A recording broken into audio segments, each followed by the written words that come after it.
Now friends, let us start with the fifth chapter, and that is the third head of income, profit and gain from business or profession, which we call in short PGBP.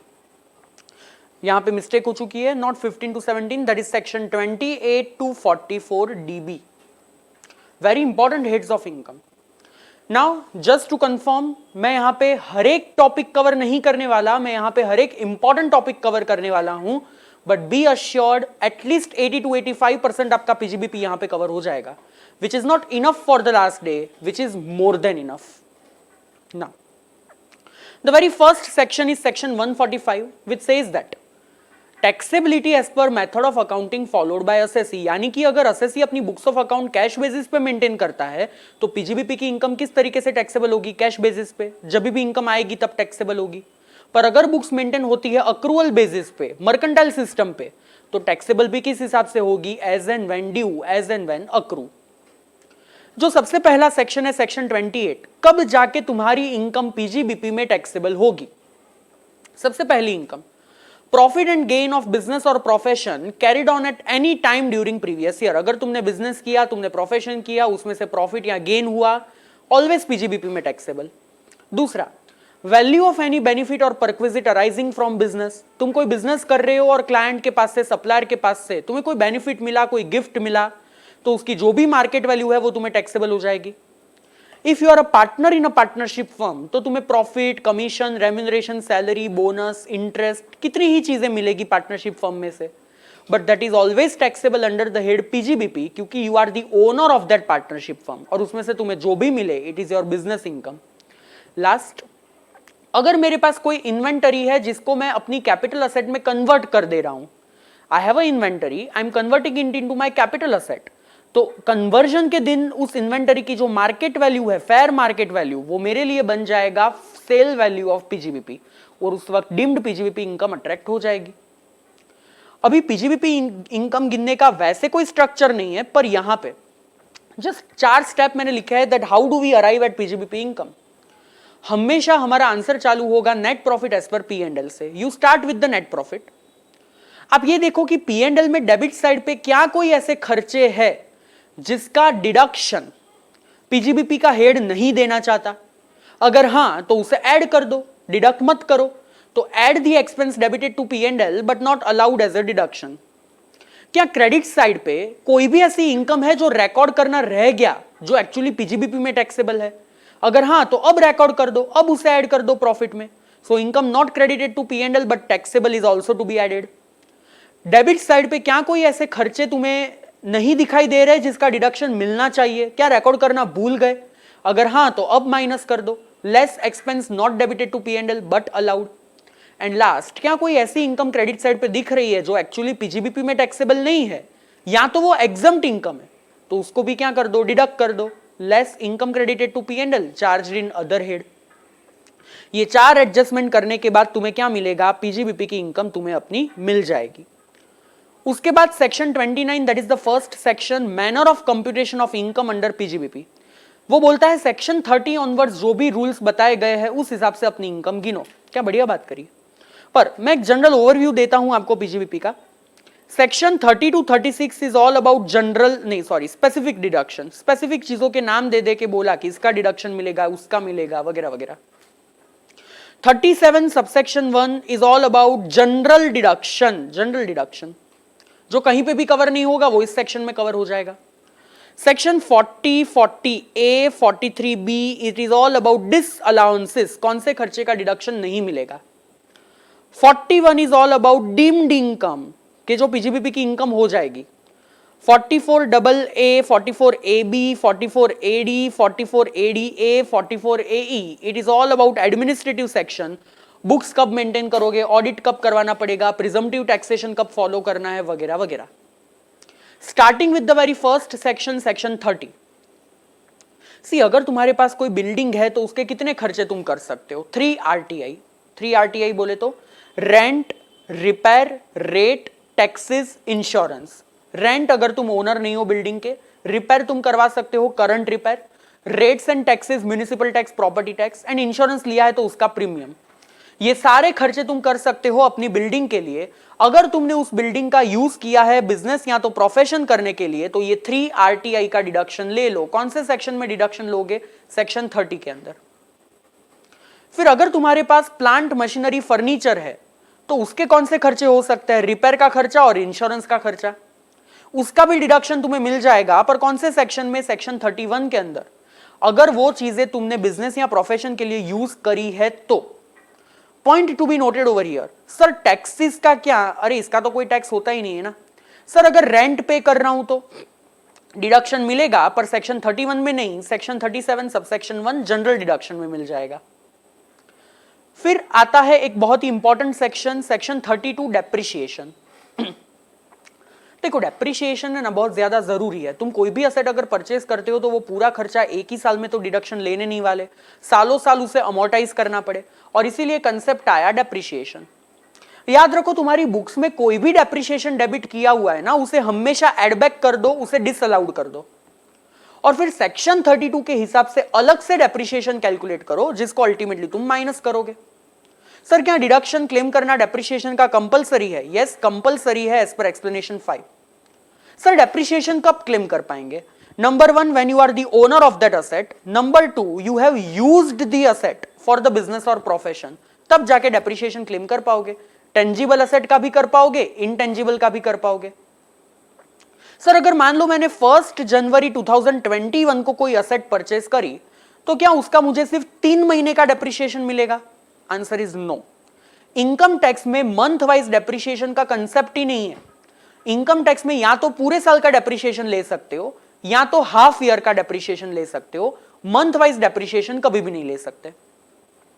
तो आप ये देखो कि half depreciation कब लेना है? When you have acquired the asset in the year, और उसी साल तुमने असेट को यूज करना भी चालू कर दिया, एंड तुमने यूज किया for less than 180 days during the previous year. Less than 180 days कब बोला जाएगा? जब आफ्टर 3 अक्टूबर तुमने उस असेट को यूज किया। अगर लेस देन 180 डेज के लिए तुमने उस असेट को यूज किया तो उस असेट का हाफ डेप्रिसिएशन। पर अगर दूसरा कोई भी केस है, यानी 3 अक्टूबर या उसके पहले यूजेज में रख दिया, लेस देन मोर देन और इक्वल टू 180 डेज के लिए, तो नो मंथ वाइज कैलकुलेशन, सीधा फुल डेप्रिसिएशन माइनस कर दो। मान लो मैंने 2021 में एक असेट परचेज किया और पुट टू यूज कर रहा हूं 21-22 में। इस केस में क्या होगा? इस केस में 2021 में मुझे कोई डेप्रिसिएशन नहीं मिलेगा क्योंकि मैंने असेट को यूज नहीं किया है। असेट को यूज कब कर रहा हूं? 21-22 में, पर वहां पे मुझे फिर कोई डेज, कुछ मंथ, कुछ नहीं देखना है, सीधा फुल डेप्रिसिएशन लेना चालू कर दो। क्योंकि हाफ डेप्रिसिएशन का कंसेप्ट तभी अप्लाई होगा अगर the year in which you acquired the asset is the same year in which you put to use. अगर डिफरेंट ईयर है तो हाफ डेप्रिसिएशन का कंसेप्ट नहीं लगता। देन क्या सर हम अलग अलग असेट को अलग अलग डेप्रिशिएट करते हैं इनकम टैक्स में? नेवर। हम लोग क्या करते हैं, जितनी भी असेट ऐसी है जो सेम नेचर की है, जिसपे same rate of depreciation apply होता है, उन सबको मर्ज करके एक ग्रुप बना देते हैं, और इस ग्रुप का नाम होता है ब्लॉक ऑफ असेट। और इस ब्लॉक ऑफ असेट पे ईयर एंड पे हम लोग डेप्रिसिएशन का रेट अप्लाई करते हैं जो उन लोगों ने बोला, जो रूल 5 सब रूल 1 के अंदर दिया हुआ है रेट। और ऑलवेज हम लोग डेप्रिसिएशन WDV मेथड से यूज करते हैं। तो इनकम टैक्स में ब्लॉक ऑफ असेट सिस्टम होती है, WDV मेथड होती है, रेट जो वो लोग बताते हैं उस रेट से हमें अप्लाई करना है। सर ये block of asset find out कैसे करते हैं? मान लो तुम्हारा ओपनिंग WDV, जो ओपनिंग वैल्यू है इस साल, वो है 100 रुपए का। तुमने एक नया असेट परचेज किया 20 रुपए का, उसी ग्रुप का, और मान लो उसमें से कोई एक आधा असेट तुमने बेच दिया, बेचा 25 रुपए में। सर उसका ओरिजिनल कॉस्ट माइनस करेंगे ना, वो तो पता ही नहीं है ना। एक बार वो ब्लॉक का हिस्सा बन गया तो हम उसकी पर्सनल आइडेंटिटी देख ही नहीं सकते। इनकम टैक्स में हम हमेशा जो सेल वैल्यू होती है, मनीज रिसीव्ड, उसे हम लोग माइनस करते हैं ब्लॉक में से। तो यहाँ पे पूरा 25 रुपया माइनस कर दिया, तो मेरा बैलेंस WDV कितना बचेगा? कैन आई से इट विल बी 95 रुपीज। हाँ तो बस अब ये 95 रुपीज पे डेप्रिसिएशन का रेट यूज करके डेप्रिसिएशन निकाल दो। मीनिंग देयर बाय सबसे पहले ओपनिंग वैल्यू, उसमें ऐड करो actual cost of asset, minus करो monies received on sale, demolish, destruction of any asset, वो मिल जाएगी तुम्हें WDV। उस पे जो भी एप्लीकेबल रेट है डेप्रिसिएशन का वो लगा दो, तो फाइनली तुम्हें मिल जाएगा depreciated value. Now before I move to the rate of depreciation, let me explain you whenever I use the word plant and machinery, जब मैं वर्ड प्लांट यूज करता हूं उसमें computer, laptop, books, equipment, vehicle, ये सारी चीजें आ गई। यानी computer, laptop, book, equipment, vehicle, ये सब डेप्रिशिएबल होता है इनकम टैक्स के अंदर, उसका सीधा डिडक्शन नहीं मिलता। हाँ, land, building, furniture, live stock, ये सारा प्लांट नहीं बोला जाता, उसका अलग से चीजें देखना है। लाइव स्टॉक का तो डेप्रिशिएशन ही नहीं मिलता। अभी रेट ऑफ डेप्रिशिएशन क्या है? सबसे पहला बिल्डिंग आता है। अगर तुम बिल्डिंग को यूज करते हो रेजिडेंशियल पर्पस के लिए, फॉर एग्जांपल जेकेएससी के बहुत सारे गेस्ट हाउस है अपने खुद के। Now whenever JK Shah classes is having the guest house, the uses of this building is for residential purpose of the faculty. तो जेके शाह क्लासेस इस बिल्डिंग पे कौन से रेट से डेप्रिशिएशन कैलकुलेट करेगा? 5%। इसके अलावा दूसरी कोई भी बिल्डिंग है, ऑफिस, फैक्ट्री, गोडाउन, होटल्स, तो उस पर 10%। अगर फर्नीचर या इलेक्ट्रिकल फिटिंग्स है तो 10%। प्लांट एंड मशीनरी में सबसे पहला आता है motor car, other than used on hire. अगर उसे मोटर टैक्सी वगैरह के तौर पे यूज कर रहे हो तो अलग। नॉर्मल मोटर कार है तो डेप्रिशिएशन का रेट है 15%। पर अगर तुमने ये मोटर कार परचेज और पुट टू यूज की थी in between this period 23 August 19 to 31 March 20, अगर इस पीरियड के दौरान तुमने अपनी ये असेट यूज की थी, परचेज की थी, पुट टू यूज की थी, तो उस वक्त एक कंसेशन दिया गया था कि इस असेट का जब भी डेप्रिशिएशन क्लेम करो सीधा 30% क्लेम करोगे, नॉट 15%। इस पीरियड के अलावा वाली कोई मोटर कार है तो 15%, इस पीरियड वाली मोटर कार है तो 30%। अगर तुमने मोटर, बस, लॉरी, टैक्सी, ये सारी चीजें परचेस करी हुई है तो 30% डेप्रिशिएशन लगता है। पर अगर वो स्पेसिफाइड पीरियड जो उन्होंने बोला 23 अगस्त 19 टू 31 मार्च 20, इस पीरियड के दौरान तुमने ये असेट परचेस करी है तो 45% डेप्रिशिएशन लग जाएगा।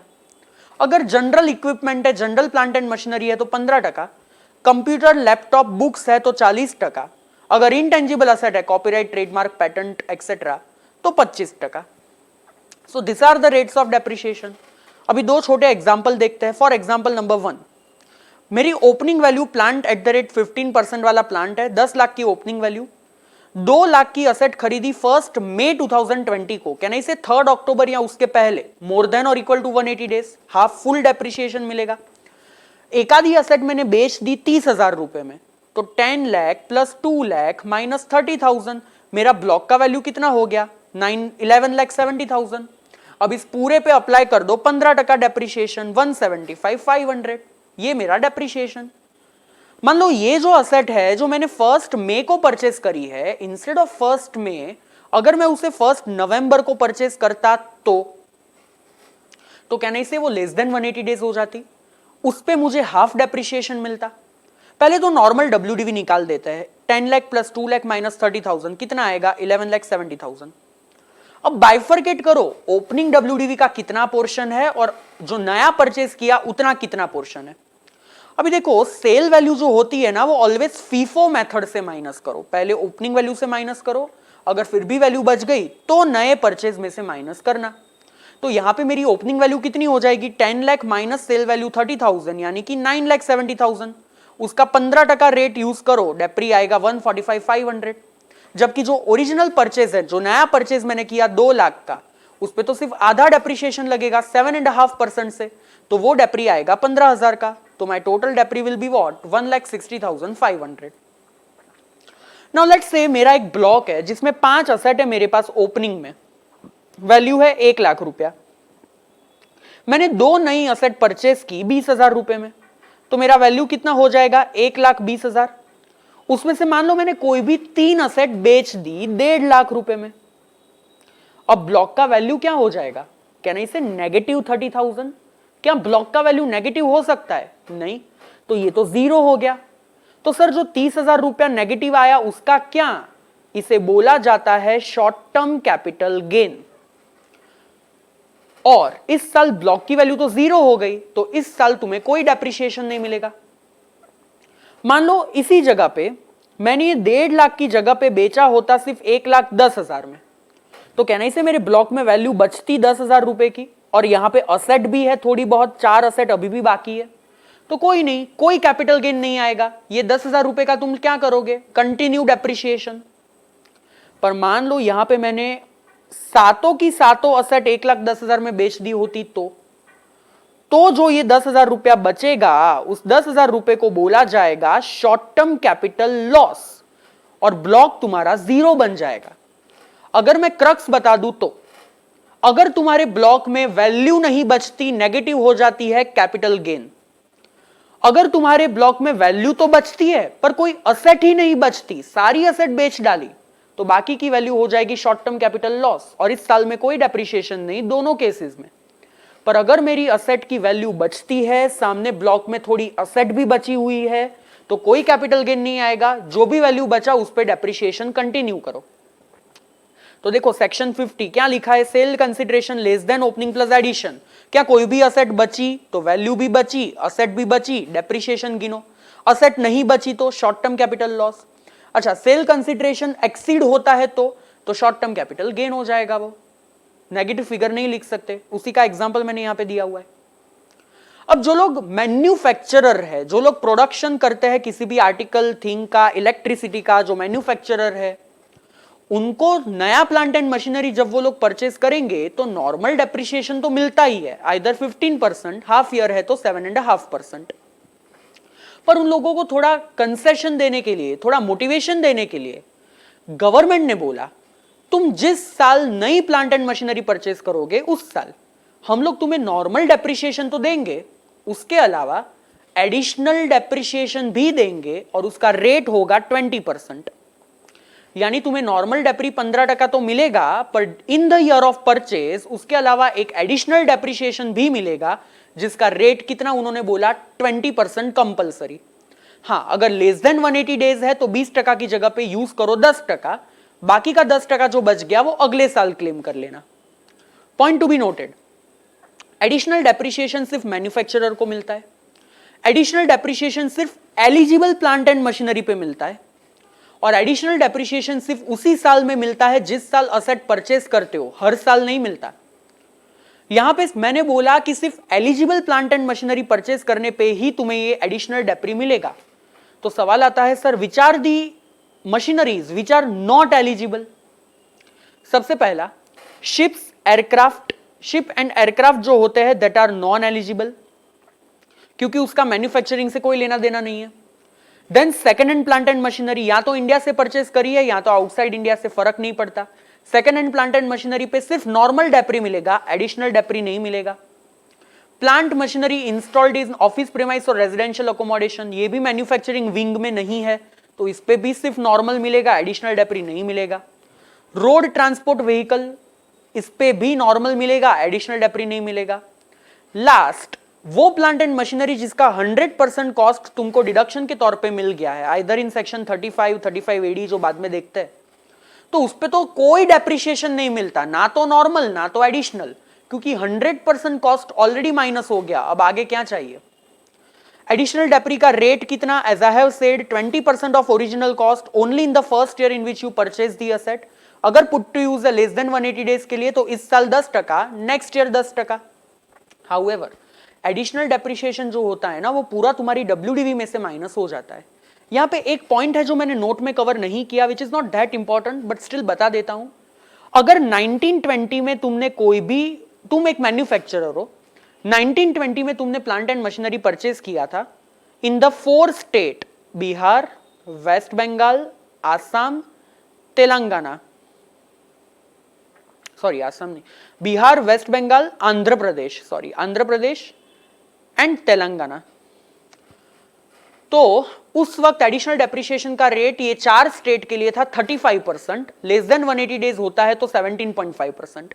तो अगर 1920 में तुमने कोई असेट लेस देन 180 डेज के लिए पुट टू यूज किया in any of this 4 state, तो करंट ईयर में उसका जो बाकी का डेप्रिसिएशन होगा वो 17.5% मिलेगा, ना कि 10%। पर अगर 2021 में अगर कोई असेट परचेज करते हो इन 4 में से कोई स्टेट में तो 20% ही मिलेगा, बाकी सारे स्टेट के जैसा, कोई स्पेशल ट्रीटमेंट नहीं मिलेगी। देन जो लोग ऐसे होते हैं who are engaged into generation and distribution of electricity, उन लोगों को एक ऑप्शन दिया कि अगर तुम्हें चाहिए तो WDV मेथड फॉलो ना करो, उसकी जगह पे तुम लोग फॉलो करो SLM मेथड। ये एक ऑप्शन दिया गया for those who are engaged into generation and distribution of electricity, कि तुम लोग क्या कर सकते हो, SLM मेथड फॉलो कर सकते हो। पर एक बार ये मेथड फॉलो करना ऑप्शन सिलेक्ट कर दिया, जिंदगी भर यही फॉलो करना पड़ेगा। एक बार तुम लोगों ने एसएलएम मेथड फॉलो कर दिया, एडिशनल डेप्रिसिएशन का कंसेप्ट नहीं मिलेगा। एक बार अगर एसएलएम मेथड से फॉलो किया, ब्लॉक ऑफ असेट का कंसेप्ट नहीं मिलेगा, अपनी सारी असेट को इंडिविजुअली डेप्रिशिएट करना पड़ेगा। हाँ, 180 डेज वाला रूल जरूर से अप्लाई करेंगे, फुल डेप्री हाफ डेप्री। तो देखो यहां पे मैंने क्या लिखा है, अगर तुम ट्रेडर हो तो तुम्हें एसएलएम फॉलो करने नहीं मिलता, तुम्हें एडिशनल डेप्री भी नहीं मिलता। अगर तुम एक प्रोफेशनल हो, एसएलएम मेथड नहीं मिलता, एडिशनल डेप्री भी नहीं मिलता। अगर तुम एनी अदर मैन्युफैक्चरर हो, एसएलएम मेथड तो नहीं मिलता, पर तुम्हें एडिशनल डेप्री जरूर से मिलेगा। पर अगर तुम generation and distribution of power के सेक्टर में हो, एसएलएम मेथड फॉलो कर सकते हो, पर एडिशनल डेप्री तभी मिलेगा अगर तुम डब्ल्यूडीवी मेथड फॉलो करते हो। एज आई सेड, यहां पे 180 डेज का रूल एप्लीकेबल है, पर ब्लॉक ऑफ असेट का रूल एप्लीकेबल नहीं है। सी, अगर डब्ल्यूडीवी फॉलो करते हो, ब्लॉक ऑफ असेट का रूल अप्लाई होता है, वैल्यू नेगेटिव चली जाती है तो short term capital gain, asset zero हो जाती है तो शॉर्ट टर्म कैपिटल लॉस। पर यहां पे ऐसा नहीं कर सकते, क्योंकि यहां पे हम लोग हर एक असेट को इंडिविजुअली सेल करते हैं। तो मान लो किसी भी साल में तुम एक इलेक्ट्रिसिटी वाली कंपनी जिसने एसएलएम मेथड फॉलो किया है, तुम्हारे असेट का वैल्यू है 100 रुपया, तुमने बेच दिया 80 रुपीज में, तो ये जो बाकी का 20 रुपया बच गया, इसको कैपिटल लॉस मत बुलाना, इसको हम लोग बुलाएंगे टर्मिनल डेप्रिसिएशन, और इसको आप पीजीबीपी में हम लोग डिडक्ट कर देंगे। तो अगर तुम इलेक्ट्रिसिटी कंपनी, तुम एसएलएम मेथड फॉलो करते हो, तुमने कोई असेट बेची at a price lower than it's value, तो वो जो वैल्यू बचती है उसे हम बुलाते हैं टर्मिनल डेप्रिसिएशन, जिसका डिडक्शन मिल जाता है पीजीबीपी के अंदर। पर अगर यही असेट तुमने प्रॉफिट में बेची होती तो वो प्रॉफिट बोला जाता बैलेंसिंग चार्ज, और उसको हम लोग टैक्सेबल कर देते पीजीबीपी में। पर उतना ही हम लोग पीजीबीपी में टैक्सेबल करते जिसका डिडक्शन पहले तुमने डेप्रिसिएशन के तौर पे लिया होता। फॉर एग्जांपल, मैं एक इलेक्ट्रिसिटी कंपनी में एसएलएम मेथड फॉलो कर रहा हूं। एक असेट मैंने 2 साल पहले परचेस की थी 50 रुपए में, आज उसकी opening value after taking 2 year depreciation हो जाती है लेट से 30 रुपया। कितना डेप्रिसिएशन आज तक मैंने क्लेम कर डाला पीजीबीपी में? 20 रुपया। मान लो ये 30 रुपए वाली असेट जो है वो मैं 60 रुपीज में सेल कर रहा हूं, तो मेरा टोटल सरप्लस कितना होगा? 30 रुपए का सरप्लस होगा। सरप्लस 30 का है, पर अब तक पीजीबीपी में डेप्री कितना क्लेम किया था? 20 रुपया। तो पीजीबीपी में कितना टैक्सेबल होगा? 20 रुपया, which is called as balancing charge. जबकि बाकी के 10 रुपए का सरप्लस कहां पे टैक्सेबल होगा? कैपिटल गेन में टैक्सेबल होगा। ये कंसेप्ट तभी यूज करोगे जब एसएलएम मेथड फॉलो करते हो, अदरवाइज नहीं करोगे। देन जब मैं block of asset find out करता हूं, कैन आई से मैं ब्लॉक में क्या ऐड करता हूं? Actual value. What is actual value? It is the total cost which is paid by the assessee, जो असेसी परचेज करने के लिए पे करता है वो। हाउएवर, एक छोटा सा प्रोवाइजो है जो बहुत ज्यादा इंपॉर्टेंट है, जो जुलाई 21 एग्जाम में भी उन्होंने पूछा है। अगर कोई भी असेट तुम परचेज करते हो in a single day from a single person, payment किया उसको exceeding 10,000, otherwise then by account पे चेक, अकाउंट पे ड्राफ्ट, ईसीएस यानी electronic clearing system and other electronic mode, Paytm, GPay, भीम, Aadhaar, Google Pay, credit card, debit card, net banking, NEFT, RTGS etcetera. इसके अलावा अगर 10,000 से ज्यादा पेमेंट करते हो एक ही बंदे को एक ही दिन में, तो तुम्हें उस असेट पे डेप्रिसिएशन क्लेम करने को नहीं मिलेगा। फॉर एग्जाम्पल, मैंने एक फर्नीचर परचेस किया 12,000 रुपए का थ्रू क्रॉस चेक या तो बैरर चेक या तो कैश, एक ही दिन में एक ही बंदे के पास से परचेस किया। Can I say single day, single person, more than 10,000, otherwise then by that 4 mode? तो ये 12,000 पे कोई डेप्री नहीं मिलेगा। पर अगर ये 12,000 की जगह पे 10,000 होता या 9,000 होता तो आप बिंदास किसी भी मोड से पेमेंट करो, डेप्री मिल जाएगा। पर अगर 10,000 से ज्यादा पेमेंट करना है तो सिर्फ 4 ही मोड से पेमेंट कर सकते हो, अकाउंट पे चेक, ड्राफ्ट, ईसीएस या other electronic mode. Other electronic mode में क्या क्या आ जाता है? Debit card, credit card, net banking, IMPS, UPI, RTGS, NEFT, भीम, आधार पे एक्सेट्रा। कुछ स्पेशल केसेस भी यहां पे है, जिसमें से मैंने 2-3 केसेस यहां पे कवर किए हुए। मान लो 2 साल पहले मैंने कोई बिल्डिंग परचेस की थी अपने पर्सनल यूज के लिए, रहने के लिए। 2 साल के बाद आज जाके मैं उसे अपने बिजनेस के यूज में लाता हूं, तो उस पर डेप्री तो मिलेगा इस साल से, पर कितनी अमाउंट पे? जितने में परचेस किया था उस अमाउंट पे नहीं। गवर्नमेंट बोला अगर ये 2 साल जो तुमने पर्सनल पर्पस के लिए यूज किया है, मान लो तुमने बिजनेस पर्पस के लिए यूज किया था, तो कितना डेप्री माइनस करोगे? Deduct those notional depreciation for those 2 years, जितना बाकी का बैलेंसिंग डब्ल्यूडीवी बच जाएगा वो तुम्हारे एक्चुअल कॉस्ट में ऐड करो। पर ये नोशनल डेप्री माइनस करने वाला रूल उन्होंने सिर्फ बिल्डिंग के लिए रखा हुआ है। मान लो मैं मोटर कार फर्नीचर जैसी कोई चीज है जो पहले बिजनेस पर्पस के लिए थी, अब पहले पर्सनल पर्पस के लिए थी, अब बिजनेस पर्पस में ला रहा हूं, तो कोई नोशनल डेप्री माइनस मत करो, उसका जो भी ओरिजिनल कॉस्ट था वही तुम्हारा एक्चुअल कॉस्ट हो जाएगा। दूसरा स्पेशल केस जो मैंने यहां पे रखा हुआ है, अगर कोई असेट परचेस करते वक्त तुम जीएसटी भी पे करते हो या कस्टम ड्यूटी कुछ भी पे करते हो, और ये जीएसटी कस्टम ड्यूटी की इनपुट टैक्स क्रेडिट तुम लोग माइनस करने वाले हो फ्रॉम द टैक्स पेएबल। क्या माइनस करने वाले हो? Input tax credit from the tax payable. तो उतनी अमाउंट का बेनिफिट तुम्हें जीएसटी एक्ट में मिल गया ना, तो इनकम टैक्स में हम उस पर डेप्रिसिएशन नहीं देंगे। पर अगर जीएसटी की आईटीसी ब्लॉक क्रेडिट में आती है जीएसटी एक्ट में, तो फिर उसकी क्रेडिट तुम माइनस नहीं कर पाए तो उसको अपनी एक्चुअल कॉस्ट में ऐड कर दो, हम लोग तुम्हें उसका डेप्रिसिएशन माइनस करने को दे देंगे। एक तीसरा भी केस है जो अकाउंटिंग स्टैंडर्ड 16 को फॉलो करता है, बोरोइंग कॉस्ट को।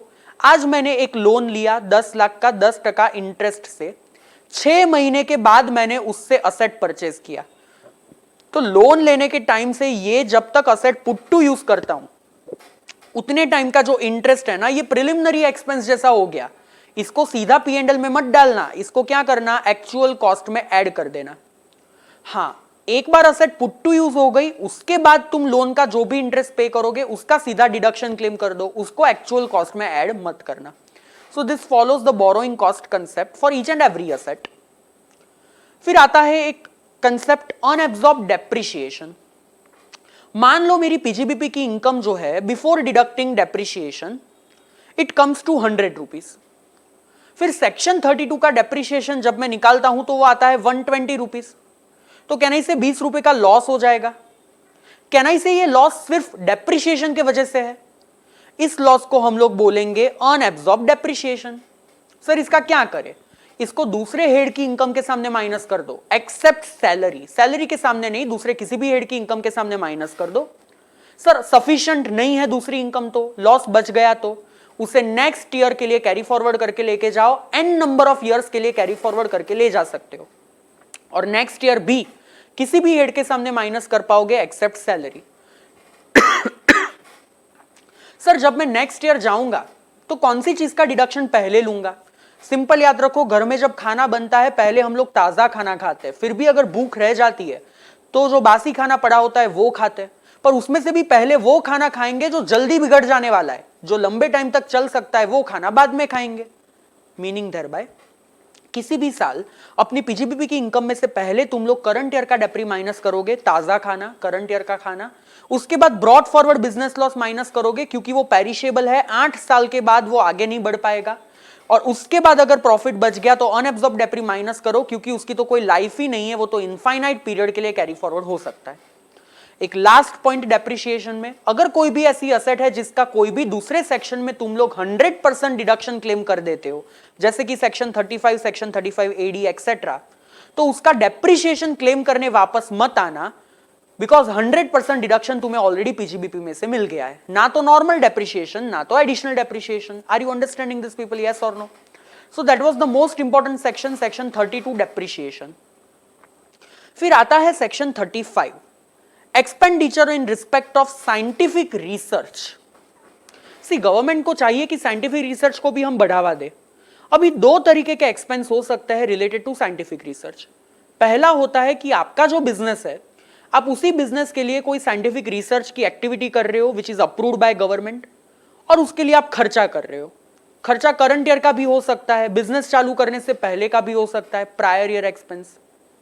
या दूसरा ये हो सकता है कि आपका कोई बिजनेस ही नहीं है, या तो आप खुद रिसर्च एक्टिविटी नहीं कर रहे हो, आप किसी दूसरे इंस्टीट्यूशन को रिसर्च करने के लिए डोनेशन कर रहे हो, तो हमें तो आपको भी बढ़ावा देना है, और इसीलिए अगर आप किसी दूसरे इंस्टीट्यूशन को रिसर्च के लिए डोनेशन देते हो, हम आपको भी डिडक्शन देंगे। सबसे पहला पॉइंट आता है इन हाउस रिसर्च। अगर आप खुद के बिजनेस के लिए रिसर्च करते हो, आप कोई भी एसएससी हो, individual, HUF, AOP, BOI company, कोई भी, ये देखो आपने क्या खर्चा किया, करंट ईयर का खर्चा किया हुआ है कि प्रायर ईयर का खर्च किया हुआ है। अगर करंट ईयर में तुमने कोई भी खर्चा किया, चाहे रेवेन्यू चाहे capital, capital except land, land का कोई डिडक्शन नहीं देंगे, उसके अलावा हर एक capital expense plus revenue expense, उसका 100% डिडक्शन हम लोग तुम्हें दे देंगे। पर अगर बिजनेस चालू करने से पहले तुमने कोई खर्चा किया, जिसे हम लोग नॉर्मली बुलाते हैं प्रिलिमिनरी एक्सपेंस, इनकम टैक्स में बुलाते हैं प्रायर पीरियड एक्सपेंस, तो बिजनेस चालू करने से 3 साल के पहले तक का जो खर्चा होता है ना, उसका डिडक्शन सेक्शन 35 तुम्हें दे देगा। फॉर एग्जांपल तुमने बिजनेस चालू किया 1 अप्रैल 20 को, तो इसके 3 साल पहले का खर्चा क्या होगा, 1 अप्रैल 17 से लेकर 31 मार्च 20, ये पीरियड का जो खर्चा है उसका डिडक्शन भी तुम्हें 20-21 में मिल जाएगा। ये देखो कौन सा खर्चा है, रेवेन्यू है कि कैपिटल। अगर रेवेन्यू है तो इनकम टैक्स अथॉरिटी से पहले अप्रूव करवाओ, अगर वो लोग अप्रूव कर देते हैं तो 2 चीजों का डिडक्शन तुम प्रिलिमिनरी एक्सपेंस का ले पाओगे। पहला, जो सैलरी को स्टाफ को जो सैलरी दिया था वो एक्सेप्ट परक्विजिट, और दूसरा जो मटेरियल तुमने परचेज किया था साइंटिफिक रिसर्च के लिए वो। अगर कैपिटल नेचर का खर्चा है तो उसको अप्रूव करवाने की कोई जरूरत नहीं है, उसका पूरा डिडक्शन तुम माइनस कर सकते हो, पर लैंड का खर्चा माइनस नहीं कर पाओगे। और ये सारी चीजों का डिडक्शन तुम्हें कितना मिलेगा, 100% मिलेगा। एक बार तुम किसी भी असेट का डिडक्शन यहां पे ले लेते हो तो उस असेट का फ्यूचर में डेप्रिसिएशन क्लेम कर पाओगे नहीं। पर मान लो तुम खुद ये कोई खर्चा नहीं कर रहे हो, तुम किसी दूसरे लोगों को डोनेशन दे रहे हो साइंटिफिक रिसर्च के लिए, सोशल रिसर्च के लिए, स्टैटिस्टिकल रिसर्च के लिए, तो हम लोग तुम्हारे इस डोनेशन को भी एज अ डिडक्शन माइनस करेंगे तुम्हारी पीजीबीपी की इनकम में से। अब ये देखो किसको डोनेशन दे रहे हो, अगर डोनेशन दे रहे हो किसी यूनिवर्सिटी को, कॉलेज को या किसी एसोसिएशन को विच इज अप्रूव्ड, तो चाहे उसको तुमने साइंटिफिक रिसर्च का डोनेशन दिया या तो डोनेशन दिया सोशल साइंस या स्टैटिस्टिकल रिसर्च का, you will get 100% deduction of the donation, 100%। पर अगर तुमने डोनेशन दिया है नेशनल लेबोरेटरी या तो आईआईटी यूनिवर्सिटी को, तो डिडक्शन तभी मिलेगा अगर तुम साइंटिफिक रिसर्च का डोनेशन देते हो। कितना डिडक्शन मिलेगा, 100%। अगर कोई ऐसी कंपनी है जो इंडिया में रजिस्टर्ड हुई है जिसका मेन ऑब्जेक्ट है साइंटिफिक रिसर्च करना, तुमने ऐसी कंपनी को डोनेशन दिया है साइंटिफिक रिसर्च के लिए, तो भी 100% डिडक्शन मिलेगा। अगर तुम्हारा ये जो सेक्शन 35 का डिडक्शन है वो तुम्हारे पीजीबीपी की इनकम पे से भी ज्यादा हो गया, तो the same treatment which we were doing for unabsorbed depreciation. फिर आता है section 35 AD, deduction in respect of specified business. See उन्होंने ना एक लिस्ट दिया है बिजनेस का कि अगर तुम ये बिजनेस कर रहे हो जो चालू हुआ है ये जो डेट मैंने लिखी है उसके बाद, तो तुम्हारे करंट ईयर के रेवेन्यू, करंट ईयर का कैपिटल, प्रायर ईयर का रेवेन्यू, प्रायर ईयर का कैपिटल, ये चारों खर्चों का तुम्हें डिडक्शन मिल जाएगा अंडर सेक्शन 35 एडी। अगर तुम ये बिजनेस कर रहे हो जो मैंने मेंशन किए हैं, वो नाम क्या उनका, स्पेसिफाइड बिजनेस। मैं सारे नहीं पढ़ रहा हूं, मैं सिर्फ वो पढ़ रहा हूं जो मैंने बोल्ड किए हैं because it is important for the exam. Operating cold chain facility, warehousing for agricultural produce, warehousing for sugar, hospital 100+ beds, hotel जिसकी 2 स्टार प्लस रेटिंग है, and if you are doing infrastructure facility development like road बनाना, bridge बनाना etcetera. अगर आप लोग ये business कर रहे हो जो कमेंस हुआ है उसके सामने जो डेट लिखी है उसके बाद, तो आपको 35 एडी का डिडक्शन मिलेगा। सर कितना डिडक्शन मिलेगा, ये देखो एक्सपेंस कब किया। अगर करंट ईयर का एक्सपेंस है तो रेवेन्यू है कि कैपिटल फर्क नहीं पड़ता, 100% डिडक्शन। प्रायर पीरियड का एक्सपेंडिचर है तो कितने सालों का है फर्क नहीं पड़ता, रेवेन्यू और कैपिटल का डिडक्शन ले लोगे। पर प्रायर ईयर कैपिटल का डिडक्शन तभी मिलेगा अगर उसे तुमने अपनी बुक्स में कैपिटलाइज किया हुआ है। कुछ चीजों के डिडक्शन तुम्हें 35 एडी में नहीं मिलेंगे। For example, number 1, expense which are not allowed, land, land, goodwill, financial instrument, ये 3 चीज परचेज कर रहे हो तो 35 एडी का डिडक्शन नहीं मिलेगा।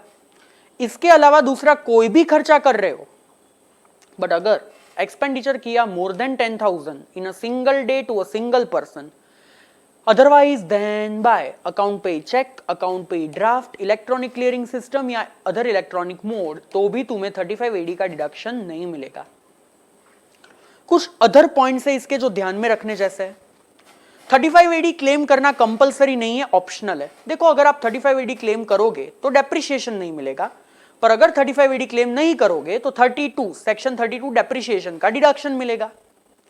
अगर आप लोग 115BAC optional tax regime follow कर रहे हो तो 35AD का कोई डिडक्शन मिल पाएगा नहीं। अगर कोई भी ऐसी असेट है जिसका डिडक्शन आपने सेक्शन 35AD में लिया हुआ है, अगर वो असेट आप फ्यूचर में बेच रहे हो, डेमोलिश कर रहे हो, डिस्ट्रॉय कर रहे हो, तो उसकी जो भी टोटल सेल वैल्यू मिलेगी एज पर सेक्शन 28 वो तुम्हारी पीजीबीपी इनकम बोली जाएगी। फिर मान लो मेरे दो बिजनेस है, एक है होटल 2 स्टार प्लस, दूसरा है हॉस्पिटल जिसके अंदर सिर्फ 50 बेड्स है। कहने से ये हो गया स्पेसिफाइड बिजनेस, ये हो गया नॉन स्पेसिफाइड बिजनेस।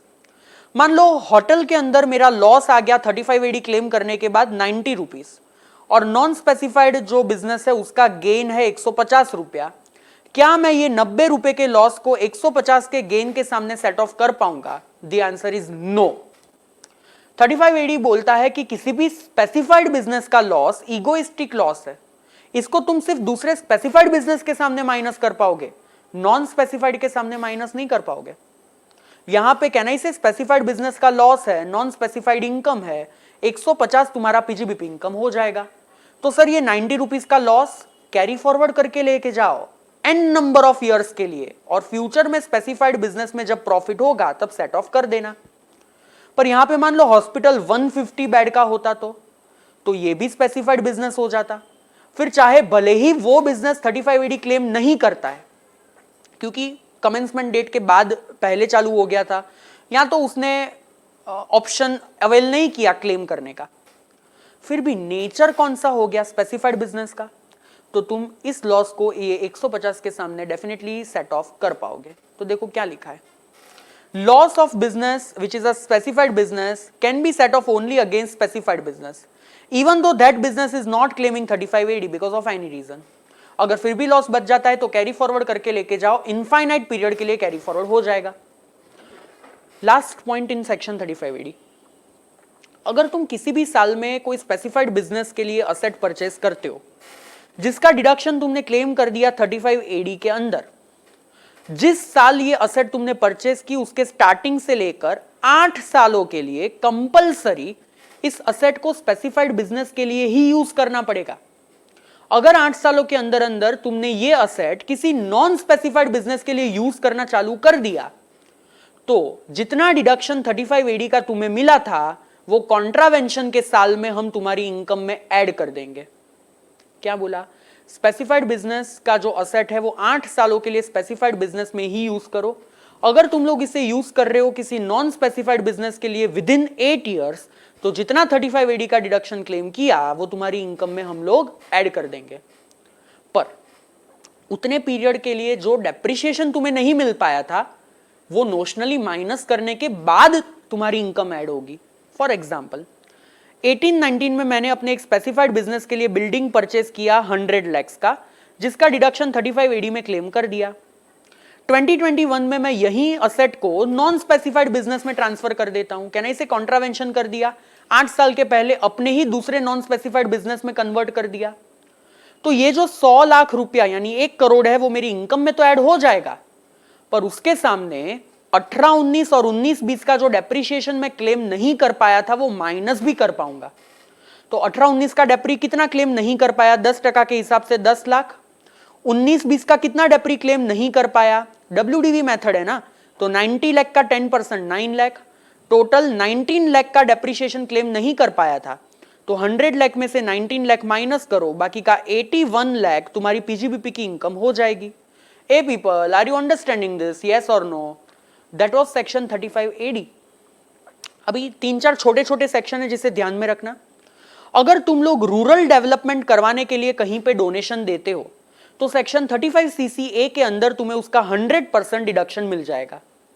याद रखो, अगर तुम्हारी पीजीबीपी की इनकम है और रूरल डेवलपमेंट का डोनेशन देते हो सेक्शन 35CCA, अगर तुम्हारी पीजीबीपी की इनकम नहीं है और तुम रूरल डेवलपमेंट के लिए डोनेशन देते हो, सेक्शन आ जाएगा 80GGA जिसके अंदर तुम्हें डिडक्शन मिल जाएगा। फिर अगर तुम्हारा कोई एग्रीकल्चरल एक्सटेंशन प्रोजेक्ट है जिसपे तुमने खर्चा किया, 80cc के अंदर उसका 100% डिडक्शन मिल जाएगा। अगर तुम एक कंपनी हो और तुमने एम्प्लॉय के लिए स्किल डेवलपमेंट प्रोजेक्ट इंट्रोड्यूस किया, तो तुम उस प्रोजेक्ट का जो भी खर्चा करोगे उसका 100% डिडक्शन मिल जाएगा। हाँ, पर लैंड और बिल्डिंग का डिडक्शन नहीं मिलेगा। बिल्डिंग पे तो फिर भी तुम सेक्शन 32 का डेप्री क्लेम कर पाओगे, लैंड का कुछ नहीं मिलेगा। याद रखना 35cd सिर्फ कंपनी को अवेलेबल होता है। अच्छा, अगर तुमने किसी एम्प्लॉय को VRS पे किया, वॉलेंटरी रिटायरमेंट स्कीम के अंदर पैसा पे किया, तो सेक्शन 35 DDA बोलता है कि ये पैसा एक ही साल में डिडक्शन के तौर पे माइनस नहीं मिलेगा, इसको कंपलसरी तुम्हें 5 साल के अंदर अमोर्टाइज करना पड़ेगा।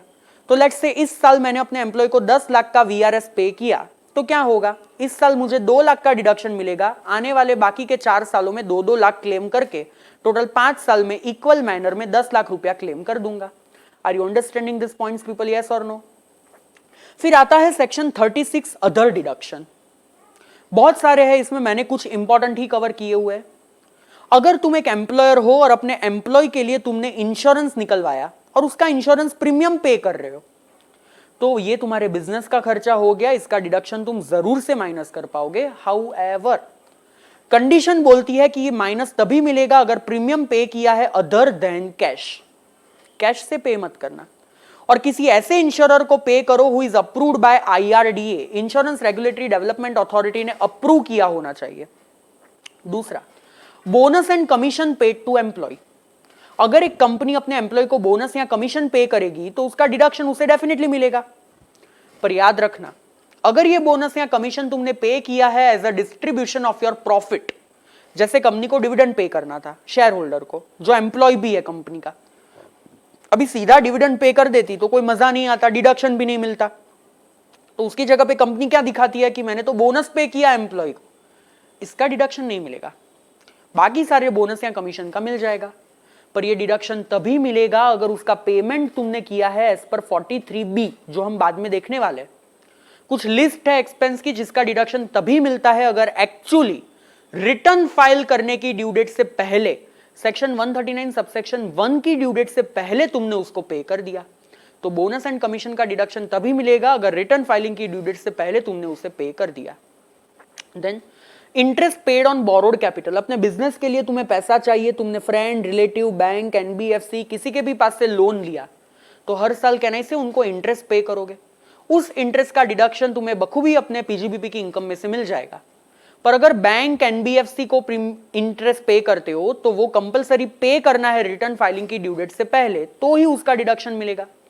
जैसे मैंने पहले ही बताया, लोन लिया इस साल, असेट परचेज किया कुछ महीनों के बाद, तो उतने महीनों का जो इंटरेस्ट है उसे कैपिटलाइज करना है, उसका डिडक्शन क्लेम नहीं करना है।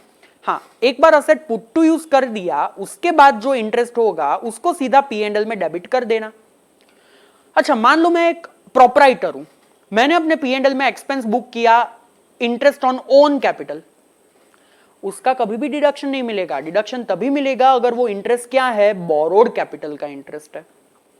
Then employer contribution to recognised provident fund, approved gratuity fund, superannuation fund. अगर एक एम्प्लॉयर कंट्रीब्यूट करता है इनमें से किसी भी फंड में for the purpose of employee benefit, तो 43B के हिसाब से अगर पे किया है up to the due date of 139(1), तो ही उसको डिडक्शन मिलेगा। अगर एम्प्लॉयर कंट्रीब्यूशन दे रहा है एम्प्लॉय के पेंशन फंड में, अटल पेंशन योजना, नेशनल पेंशन स्कीम, जो कि सेक्शन 80CCD में मेंशन्ड है, तो डिडक्शन मिलेगा, पर मैक्सिमम डिडक्शन मिलेगा 10% ऑफ द सैलरी। और यहां पे सैलरी का मीनिंग कितना, बेसिक प्लस DA परसेंटेज। यानी मान लो एम्प्लॉय की सैलरी 100 लाख, तुमने उसके 100 लाख और उसमें NPS में कंट्रीब्यूट किया 12 लाख, डिडक्शन मिलेगा सिर्फ 10 lakh up to 10% of the salary, बाकी का 2 लाख का खर्चा माइनस मिलेगा नहीं। इसके अलावा और एक पॉइंट है जो मैंने यहां पे लिखा नहीं है, एम्प्लॉई का कंट्रीब्यूशन। सी, एम्प्लॉय का कंट्रीब्यूशन बेसिकली एम्प्लॉयर का खर्चा नहीं है, एम्प्लॉयर की लायबिलिटी है, क्योंकि वो सैलरी में से कट करके गवर्नमेंट को पे कर देता है। तो जो एम्प्लॉय का कंट्रीब्यूशन है, अगर वो एम्प्लॉयर गवर्नमेंट को डिपॉजिट करता है after the due date of that act, for example PF की बात अगर करूं, तो PF की जो ड्यू डेट है, अगर उसके बाद एम्प्लॉय का कंट्रीब्यूशन पे किया एम्प्लॉयर ने, तो ये चीज एम्प्लॉयर की इनकम में ऐड हो जाएगी एज अ पनिशमेंट। तो जो एम्प्लॉयर का खुद का कंट्रीब्यूशन है डिपॉजिट अप टू 139(1) की ड्यू डेट, जो एम्प्लॉई का कंट्रीब्यूशन है deposit up to the due date of that act, अगर उसके बाद कंट्रीब्यूट करोगे, उसके बाद डिपॉजिट करोगे तो वो तुम्हारी इनकम में ऐड हो जाएगी। उसके बाद बैड डेट, अगर तुम्हारे बिजनेस के रिलेटेड कोई पैसा है जो बैड डेट हो चुका तो कंपलसरी उसे राइट ऑफ कर दो बुक्स ऑफ अकाउंट्स में। अगर बुक्स में राइट ऑफ किया तो जाके बैड डेट का डिडक्शन इनकम टैक्स तुम्हें दे देगा। याद रखो, बैड डेट एक्चुअली होती है तो ही उसका डिडक्शन मिलता है। अगर बैड डेट प्रोविजन क्रिएट कर रहे हो, reserve for bad debt create कर रहे हो, कोई डिडक्शन मिलेगा नहीं।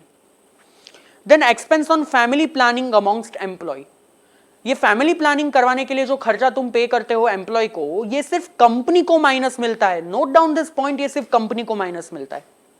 अगर रेवेन्यू एक्सपेंस किया तो फुल्ली माइनस मिल जाएगा, कैपिटल एक्सपेंस किया तो over a tenure of 5 years equally distribute कर दो। अगर अनएब्सॉर्ब्ड एक्सपेंडिचर है तो सेम एज अनएब्सॉर्ब्ड डेप्रिसिएशन। यानी कि अगर कोई प्रोपराइटर है और उसने फैमिली प्लानिंग का खर्चा किया तो डिसअलाउ, सिर्फ कंपनी को ये माइनस मिलेगा। जुलाई 21 की एग्जाम में ये भी एक एडजस्टमेंट था। एक प्रोपराइटर है, एम्प्लॉय का फैमिली प्लानिंग का खर्चा किया, revenue in the nature, not allowed as a deduction, क्योंकि ये खर्चा सिर्फ कंपनी को माइनस करने मिलता है। लास्ट पॉइंट इन दिस, अगर तुम एक ऐसे पर्सन हो जो शेयर, सिक्योरिटीज या कोमोडिटीज का ट्रेडिंग करते हो, शेयर्स बेचना तुम्हारा बिजनेस है, वो कैपिटल गेन की इनकम नहीं है, वो पीजीबीपी की इनकम है, तो स्टॉक मार्केट में या कोमोडिटी मार्केट में तुमने जो पर्टिकुलर टैक्स पे किया, सिक्योरिटी ट्रांजैक्शन टैक्स या कोमोडिटी ट्रांजैक्शन टैक्स, उसका तुम अगर एक्चुअली पे किया है तो पीजीबीपी के अंदर डिडक्शन क्लेम कर दो। याद रखो, अगर तुम एक इन्वेस्टर हो तो शेयर बेचने पे जो कैपिटल गेन की इनकम होती है उस पे एसटीटी का डिडक्शन नहीं मिलता, पर अगर तुम एक ट्रेडर हो, शेयर बेचने पे पीजीबीपी की इनकम होती है तो डेफिनेटली हम लोग तुम्हें एसटीटी सीटीटी का डिडक्शन दे देंगे, अगर तुम एक बिजनेस असेसी हो तो। डिडक्शंस में जो लास्ट पॉइंट आता है 37 सबसेक्शन 1, अगर कोई भी ऐसा खर्चा है जो ऊपर कहीं पे भी कवर नहीं हुआ, अगर वो तुमने अपने बिजनेस के लिए किया, अगर वो खर्चा ड्यूरिंग द प्रीवियस ईयर का खर्चा है, अगर वो कैपिटल एक्सपेंस नहीं है, अगर वो पर्सनल एक्सपेंडिचर नहीं है, तो बिंदास उसका डिडक्शन क्लेम कर दो। बिजनेस का खर्चा during the previous year capital nature का नहीं होना चाहिए, पर्सनल नेचर का नहीं होना चाहिए। So purchase expense, manufacturing expense, stationery expense, staff salary, article clerk को तुमने स्टाइपेंड दिया, postage expense, each and every business expense which is not covered specifically through any section, that is not of a capital nature, if it is not of a personal nature, if it belongs to current previous year, please take the deduction under 37 subsection 1. पर दो तरीके के खर्चे का deduction नहीं ले पाओगे। It is given under explanation to section 37, explanation 1, explanation 2। Explanation 1 बोलता है किसी भी तरीके की पेनल्टी, अगर किसी भी एक्ट का वायोलेशन किया तो उसकी जो भी पेनल्टी होती है, for example traffic signal violet किया और मेमो भरना पड़ा, जीएसटी रिटर्न लेट फाइल किया तो पेनल्टी भरनी पड़ी, ये सारी पेनल्टीज का डिडक्शन कभी भी इनकम टैक्स तुम्हें माइनस करने को नहीं देगा।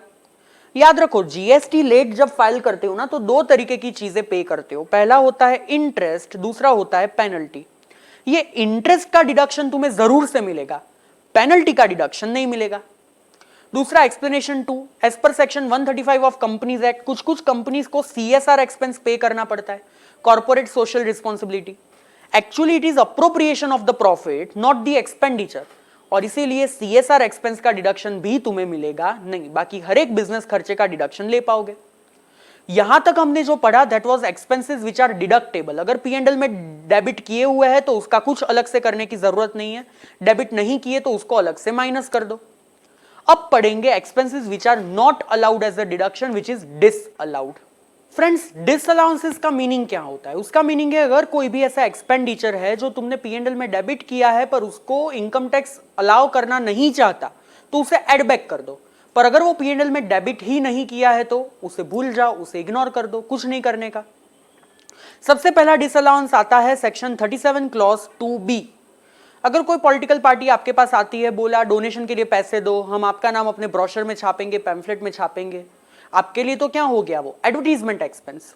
अगर आप कोई भी एडवर्टीजमेंट एक्सपेंस दे रहे हो किसी पॉलिटिकल पार्टी को to print your name in any souvenir brochure, pamphlet etcetera it will be disallowed, it will not be allowed as a deduction. पर क्यों? क्योंकि उसी चीज का डिडक्शन आपको 80 GGB 80 GGC के सेक्शन में मिलता है अंडर द चैप्टर डिडक्शन। तो अगर किसी भी क्वेश्चन में ऐसा आया कि जहां पे P&L में डोनेशन टू पॉलिटिकल पार्टी या advertisement expense to political party दिया है, तो स्टेप 1 पीजीबीपी की इनकम कैलकुलेट करते वक्त डिसअलाउ कर दो, and then step 2 after gross total income 80 GGB 80 GGC section में उसका डिडक्शन ले लो। डिडक्शन तभी मिलेगा if paid otherwise then by cash. फिर सेक्शन 38 क्या बोलता है? When building plant machinery furniture not used wholly for business, कोई बिल्डिंग है जो थोड़ा बिजनेस के लिए यूज कर रहे हो, थोड़ा पर्सनल पर्पस के लिए यूज कर रहे हो, तो जितना परसेंट बिजनेस के लिए यूज करते हो सिर्फ उतने परसेंट का ही खर्चा माइनस मिलेगा, बाकी का खर्चा पर्सनल पर्पस के लिए हो जाएगा, वो माइनस करने को मिलेगा नहीं। सो प्रोपोर्शनेटली डिसअलाउ हो जाएगा। Section 40 clause A, sub clause 1, sub clause 3, sub clause 1A। देखो आप लोगों ने टीडीएस चैप्टर पढ़ा हुआ है, आप लोग पढ़ के आए हो, दिस इज रिवीजन लेक्चर्स। आपको पता है कि बहुत सारे ऐसे सेक्शन है जहां पे हम लोगों को टीडीएस काटना पड़ता है। 192 salary, 194A interest, 194C contract payment, 194H brokerage, 194J professional fee, 194I rental payment, so and so fourth. Total 25-26 section तो आपके सिलेबस में। अगर आप एक ऐसे बंदे हो जिसको टीडीएस काटने की रिस्पॉन्सिबिलिटी अट्रैक्ट होती है और आप वो पेमेंट कर रहे हो above the threshold mention in that TDS section, पर आपने टीडीएस नहीं काटा, या तो टीडीएस काट लिया पर टीडीएस काटने के बाद रिटर्न भरने की ड्यू डेट जो है 139 सबसेक्शन 1 की, उसके पहले ये टीडीएस गवर्नमेंट को डिपॉजिट नहीं करवाया, या तो टीडीएस काटा नहीं या तो टीडीएस डिपॉजिट करवाया नहीं before the due date of return, ये दोनों ही केस में अगर आप पेमेंट कर रहे हो किसी नॉन रेजिडेंट को तो आपका 100% एक्सपेंस डिसअलाउड हो जाएगा। अगर पेमेंट कर रहे हो किसी रेजिडेंट को तो उसका 30% खर्चा डिसअलाउड हो जाएगा। तो अगर टीडीएस नहीं काटा या तो टीडीएस काटने के बाद डिपॉजिट नहीं करवाया, पेमेंट नॉन रेजिडेंट को किया 100% डिसअलाउड, रेजिडेंट को किया खर्चे का 30% डिसअलाउड। पर ये 100% या 30% जो डिसअलाउड हुआ वो आप वापस माइनस कर पाओगे उस साल में जिस साल में आपने सही से अपनी मिस्टेक्स को रेक्टिफाई कर दिया, टीडीएस काट के डिपॉजिट करवा दिया, उस साल में आप क्या कर पाओगे? वापस उस खर्चे का डिडक्शन क्लेम कर पाओगे। फिर 40 क्लॉज ए सब क्लॉज 2 क्या बोलता है? अगर आप कोई भी सम पे करते हो एज अ टैक्स और सेज ऑन प्रॉफिट, सीधी भाषा में बोले तो डायरेक्ट टैक्स, अगर P&L में दिखाई देता है income tax, TDS, advance tax, TCS, income tax के रिलेटेड कोई भी खर्चा दिखाई देता है, आंखें बंद करके डिसअलाउ कर दो। हाँ, अगर GST, custom duty, municipal tax ऐसा इनडायरेक्ट टैक्स है तो उसका डिडक्शन डेफिनेटली आपको मिलेगा। इनकम टैक्स का डिडक्शन पीजीबीपी की इनकम गिनते वक्त नहीं ले पाओगे। So I have prepared one chart over here. आप ये देखो कि आप कौन सा खर्चा पे कर रहे हो, वो डायरेक्ट टैक्स है कि इनडायरेक्ट टैक्स। अगर डायरेक्ट टैक्स है तो उसमें 3 चीजें हो सकती है, टैक्स, इंटरेस्ट, पेनल्टी। टैक्स और इंटरेस्ट का डिडक्शन नहीं मिलेगा under 40 clause A sub clause 2। Penalty का डिडक्शन नहीं मिलेगा as per explanation 1 of section 37 subsection 1। अगर आप इनडायरेक्ट टैक्स पे करते हो, GST, customs, municipal tax, tax और इंटरेस्ट का डिडक्शन मिल जाएगा under section 37 subsection 1 subject to 43B, due date के पहले पे कर दिया होना चाहिए। और पेनल्टी का डिडक्शन बिल्कुल नहीं मिलेगा as per explanation 1 of section 37 subsection 1। मान लो फ्यूचर में आपको इनकम टैक्स रिफंड आता है बिकॉज आपने ज्यादा पे कर दिया था, तो रिफंड जो होता है वो आपकी इनकम नहीं बोली जाती, पर उस इनकम टैक्स रिफंड पे जो इंटरेस्ट गवर्नमेंट देती है वो इनकम फ्रॉम अदर सोर्सेज की इनकम बोली जाएगी, आईएफओएस की इनकम बोली जाएगी। फिर 2 इंपॉर्टेंट डिसअलाउंसेस है जिसके नंबर भी आप लोग खास याद रखोगे, 40A subsection 2, 40A subsection 3। Now what is 40A subsection 2? अगर आप अपने किसी भी रिलेटिव को पेमेंट कर रहे हो किसी भी खर्चे के लिए and that amount is more than your fair market value, तो जितना पेमेंट आपने मार्केट वैल्यू से ज्यादा किया वो जो एक्स्ट्रा पेमेंट है वो 40A सबसेक्शन 2 के अंदर डिसअलाउ हो जाएगा। फॉर एग्जाम्पल, मैंने अपने ब्रदर को पेमेंट किया कमीशन का 20,000 रुपया, P&L में डेबिट कर दिया 20,000, मार्केट रेट के हिसाब से देखूं तो सिर्फ 15,000 का पेमेंट करने का होता था। कितना ज्यादा खर्चा डेबिट कर दिया P&L में? 5,000। तो 40A2 के अंदर कितना डिसअलाउ होगा? 5,000। पॉइंट टू बी नोटेड, यहां पे रिलेटिव का मीनिंग क्या? यहां पे रिलेटिव बोले तो spouse, brother, sister, lineal ascendant, lineal descendant. Lineal ascendant means parents, grand parents, descendant means child, grand child etcetera. यहां पे uncles, brother in law, father in law, mother in law, ये सब covered नहीं है. अगर उनको आपने पेमेंट किया over and above fair market value तो भी कोई प्रॉब्लम नहीं है, वो आपको डिडक्शन के तौर पे जरूर माइनस मिलेगा. फॉर एग्जाम्पल जुलाई 21 की जो एग्जाम थी उसी में क्वेश्चन नंबर 1 का एक एडजस्टमेंट था. You paid certain amount to your sister in law over and above fair market value. अरे नहीं करना था, डिसअलाउड. क्यों? क्योंकि सिस्टर इन लॉ रिलेटिव नहीं है, और जो बंदे रिलेटिव नहीं है उन्हें 48 अट्रैक्ट भी नहीं होगा. उनको कितना ही पेमेंट करो डिडक्शन मिलता ही जाएगा. देन सेक्शन 48(3), अगर आप कोई भी खर्चा पे करते हो in a single day to a single person exceeding ₹10,000, otherwise then by account पे चेक, अकाउंट पे ड्राफ्ट, इलेक्ट्रॉनिक क्लियरिंग सिस्टम या अदर इलेक्ट्रॉनिक मोड, वो पूरा खर्चा डिसअलाउड हो जाएगा, ₹1 माइनस नहीं मिलेगा. अगर ये 4 मोड से पेमेंट कर रहे हो तो कोई प्रॉब्लम नहीं है, अदरवाइज डिसअलाउड. अगर आप पेमेंट करते हो किसी ट्रांसपोर्ट ऑपरेटर को who are engaged into the business of plying, hiring, leasing of goods carriage, तो ये 10,000 की लिमिट कन्वर्ट हो जाएगी 35,000 रुपए में. यानी कि 35,000 तक पेमेंट करो, कोई प्रॉब्लम नहीं है. अगेन जुलाई 21 में एक ये भी एडजस्टमेंट था, 12,000 कैश में पे कर दिया ट्रांसपोर्ट ऑपरेटर को. अरे कोई प्रॉब्लम नहीं है, ट्रांसपोर्ट ऑपरेटर को 35,000 तक कर सकते हो, ये तो सिर्फ 12,000 है. कई लोगों ने 10,000 की लिमिट समझ के डिसअलाउड कर दिया होगा, ऐसा नहीं करना था. देन 48(3)(a), मान लो 19-20 में मेरा 15,000 का एक खर्चा हुआ जो मैंने पे नहीं किया पर अक्रू हो गया था, तो मैंने अक्रूअल बेसिस पे 19-20 में उसका डिडक्शन क्लेम कर दिया. अभी 20-21 में मैंने क्रेडिटर को जब पेमेंट करना था तब पूरा 15,000 कैश से पे किया. क्या नहीं से 48(3) का वायोलेशन हो गया, तो खर्चा डिसअलाउ करने का होता है. अरे पर कैसे डिसअलाउ करूं? कॉन्ट्रावेंशन हुआ 20-21 में, खर्चा तो 19-20 का था, डिसअलाउ कैसे करूं? तो गवर्नमेंट बोला डिसअलाउ नहीं कर सकते तो कोई प्रॉब्लम नहीं, जितना खर्चा पहले क्लेम किया था जिसका तुमने वायोलेशन किया वो अब तुम्हारी इनकम में ऐड कर दो. तो अगर पहले के सालों में तुमने खर्चे माइनस ले लिए थे बेस्ड ऑन मर्केंटाइल सिस्टम और इस साल 48(3) का वायोलेशन करते हो व्हाइल मेकिंग द पेमेंट, तो उतना पेमेंट तुम्हारी इनकम में ऐड हो जाएगा. It will be treated as income. Word disallowance use मत करना, वर्ड यूज करना ट्रीटेड एज इनकम. पर कुछ ऐसे केसेस है जहां पे ये 48(3) अप्लाई नहीं होता. मींस वहां पे आप चाहे उस तरीके से पेमेंट करो, चाहे उतने रुपए का पेमेंट करो, डिसअलाउंसेस नहीं होगा. रूल 6DD इसके बारे में बोलता है. पहला, जब आप पेमेंट करते हो आरबीआई को, किसी भी दूसरी बैंक को, एलआईसी को या गवर्नमेंट को, किसी भी मोड से पेमेंट करो चलेगा. They are very much secured person, 48(3) apply मत करना. दूसरा, कोई भी पेमेंट करते हो for purchase of agricultural produce, forest produce, fishery produce to cultivator, grower और प्रोड्यूसर. मैं फार्मर के पास से, कोई फिशरमैन के पास से कोई प्रोडक्ट परचेज करना चाहता हूं, आई कांट एक्सपेक्ट कि उनके पास बैंक अकाउंट होगा ही, तो उन्हें मैं चाहे उस मोड से पेमेंट करूं चलेगा, नो डिसअलाउंसेस एट ऑल. पर अगर यही प्रोडक्ट किसी मिडल मैन के पास से, ब्रोकर के पास से या ट्रेडर के पास से परचेज करने जाऊं तो उनको कंपलसरी 48(3) अप्लाई हो जाएगा. यानी 48(3) कब अप्लाई नहीं होगा? अगर मैं अल्टीमेट कल्टीवेटर, ग्रोअर या प्रोड्यूसर, फार्मर के पास से चीजें परचेज करता हूं तो. लास्ट जो मैंने यहां पे कवर किया है विच आई थिंक इंपॉर्टेंट, अगर तुम अपने किसी एम्प्लॉय को दूसरी किसी प्लेस पे टेम्पररी पीरियड के लिए पोस्ट करते हो, टेम्पररी पीरियड के लिए जहां पे उसकी कोई बैंक नहीं है, और 15 दिनों ये से ज्यादा पीरियड के लिए तुम उसे वहां पे बेचते हो, तो उसे जो भी सैलरी पे करोगे after TDS deduction, it is completely okay to pay through any other mode. देखो इसके अलावा भी बहुत सारे एक्सेप्शन है, जैसे कि जिस सिटी में तुम पेमेंट करते हो अगर वहां पे कोई बैंक है ही नहीं तो चलेगा. अगर एम्प्लॉय को रिटायर होते वक्त पेमेंट करते हो 50,000 तक का पेमेंट चलेगा. अच्छा एक चीज याद रखना, अगर तुम किसी बैंक हॉलीडे पे पेमेंट करते हो, जैसे कि 15 जनवरी 15 अगस्त 26 जनवरी, ऐसे किसी भी दिन पे तुमने पेमेंट किया, भले ही बैंक बंद थी पर इलेक्ट्रॉनिक मोड से तो पेमेंट कर सकते थे ना. तो क्वेश्चन में अगर बोला है कि 15 अगस्त को पेमेंट किया बहुत सारा कैश में, 1 लाख का कैश में, खर्चा डिसअलाउड होगा ही होगा, भले बैंक बंद थी. 48(3) अप्लाई जरूर होगा. सो दैट वाज सेक्शन 48(3). फिर 48 सबसेक्शन 9 क्या बोलता है?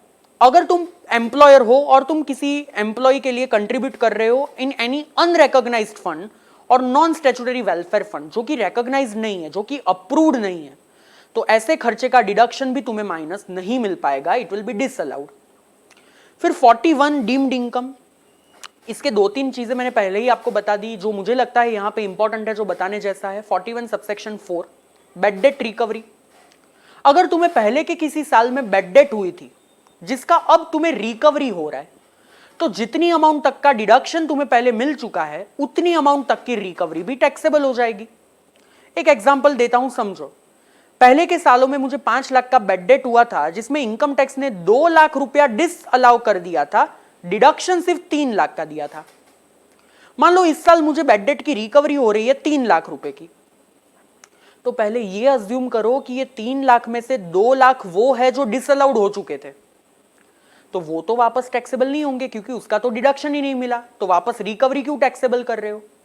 सिर्फ जो बाकी का 1 लाख रिकवरी है वो ऐसा था जिसका डिडक्शन मुझे मिला हुआ है, it belongs to this 3 lakh, तो उस 1 लाख की रिकवरी क्या कर दोगे आप? टैक्सेबल कर दोगे, उसे अपनी डीम्ड इनकम मान लोगे।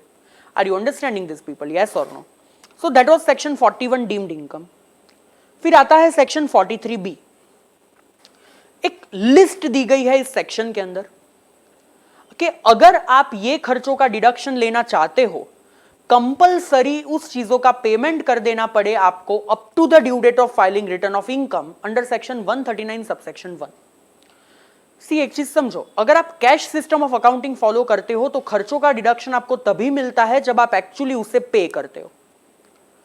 ऐसे केसेस में 43B रिडंडेंट बन जाता है, काम का ही नहीं है, क्योंकि मुझे डिडक्शन ही तभी मिल रहा है जब मैं उसे एक्चुअली पे कर रहा हूं, तो 43B क्या काम का?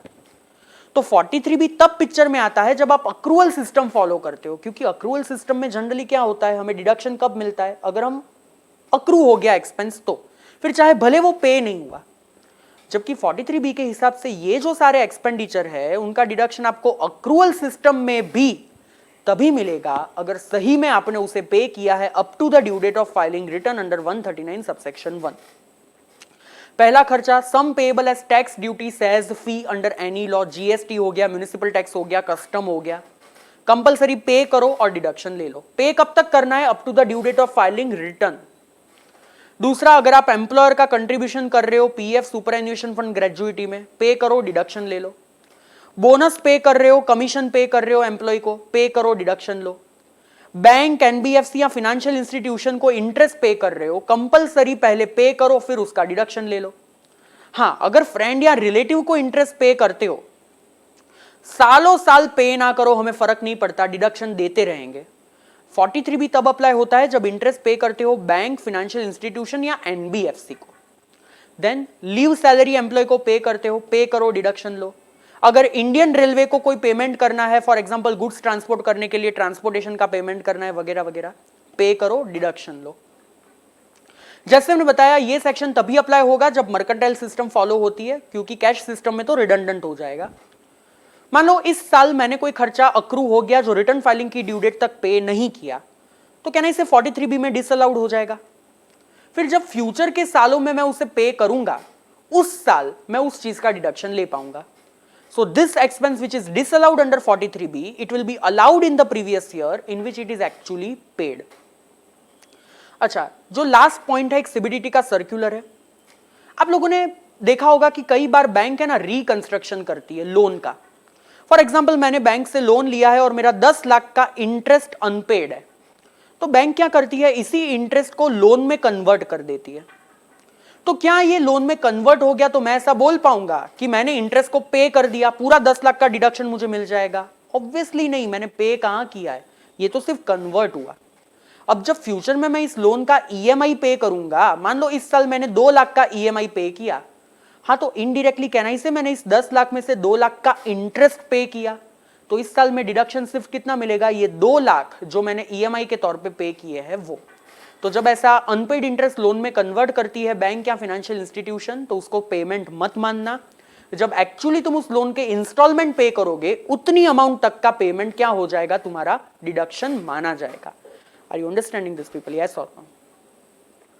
फिर एक स्पेसिफिक प्रोविजन आता है जो सिर्फ और सिर्फ पार्टनरशिप फर्म के लिए एप्लीकेबल है। Partnership firm will include limited liability partnership over here. Section 40 clause B. मुझे एक चीज बताओ, पार्टनरशिप फर्म अपने पार्टनर को क्या क्या दे सकती है? 3 चीजें, profit, remuneration, interest. Sir commission, bonus वगैरह वो सब रेम्यूनरेशन में आ गया।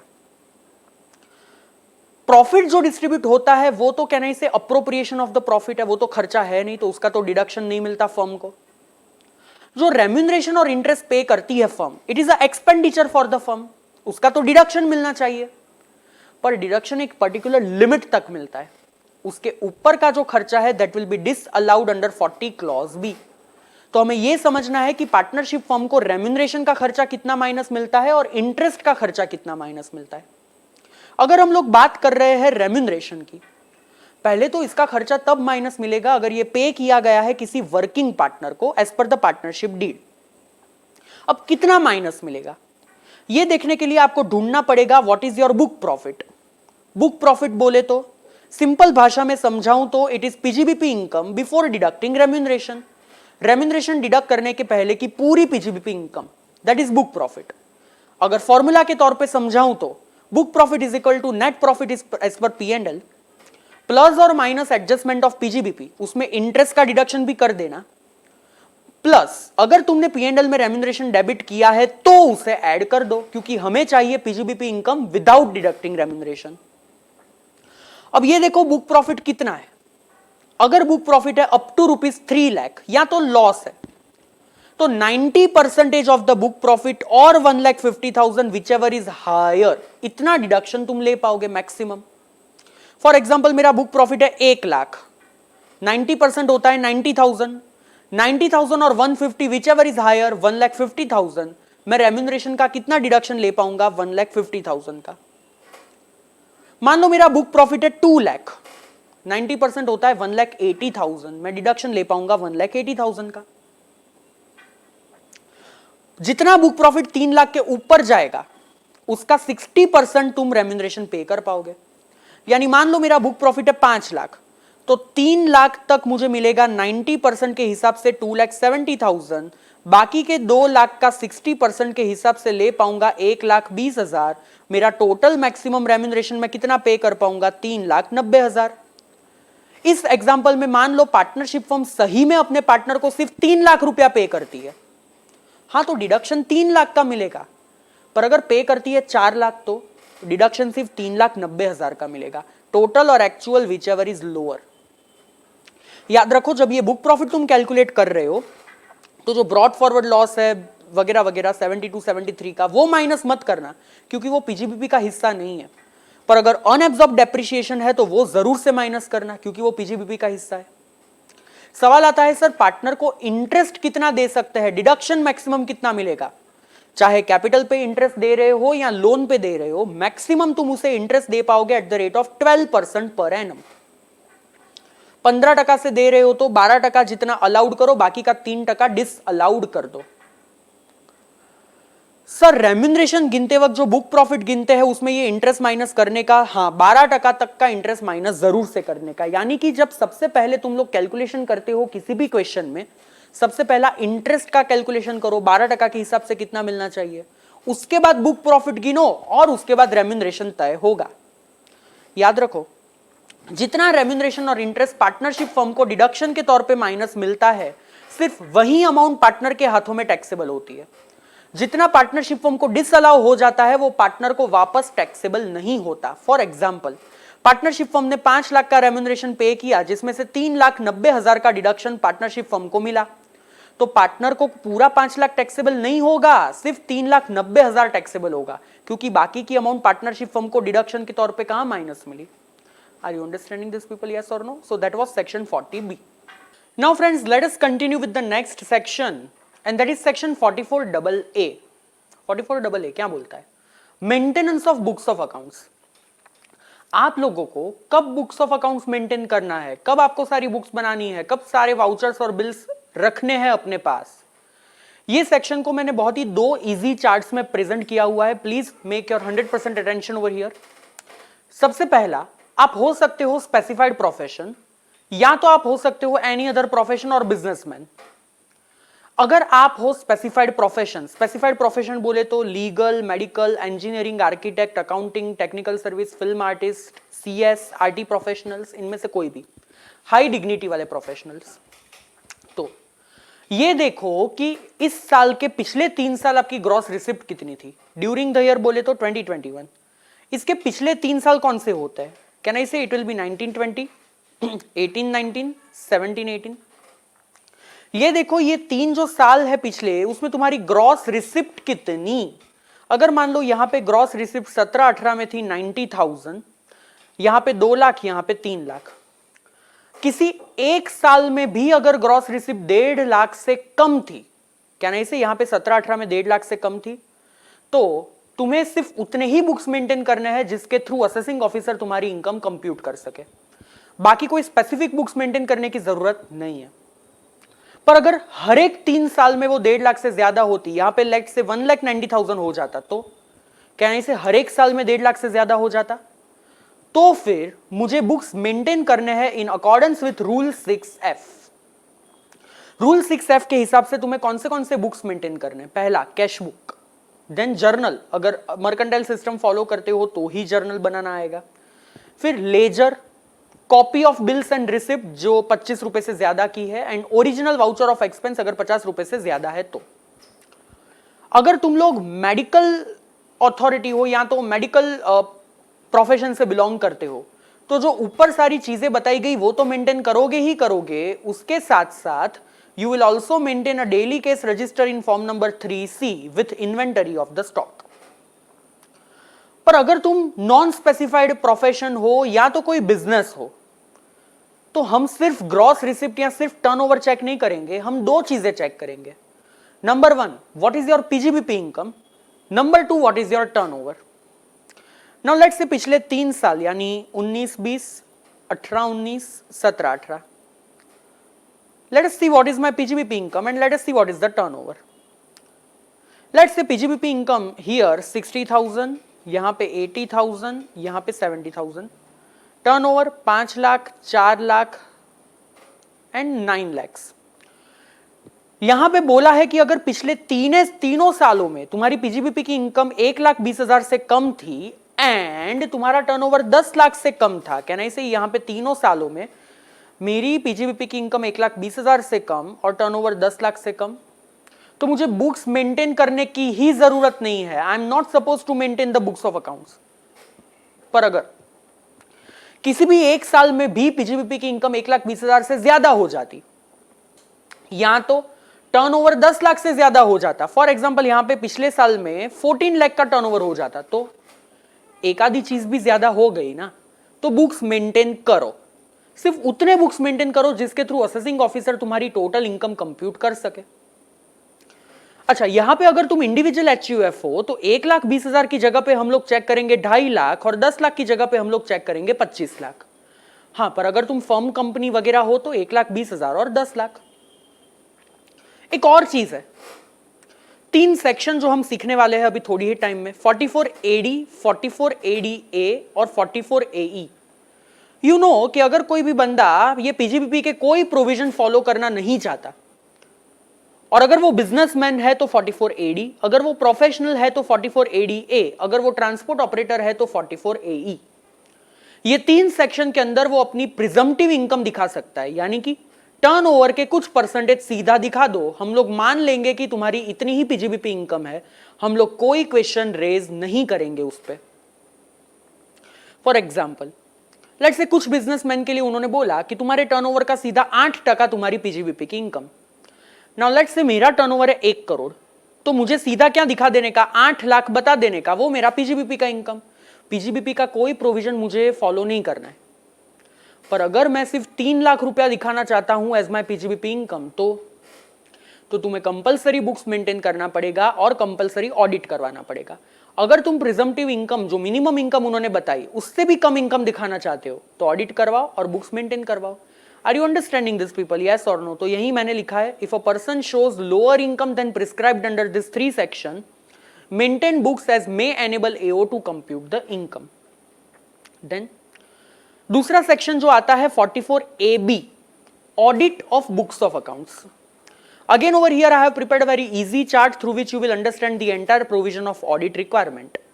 आप एक चार्टर्ड अकाउंटेंट के पास अपने बुक्स का ऑडिट कब करवाओगे? Under income tax act. पहले तो ये देखो कि आप क्या ऐसे बंदे हो जिनको प्रिजम्पटिव सेक्शन अप्लाई होता है या आपको वो 3 सेक्शन अप्लाई नहीं होते.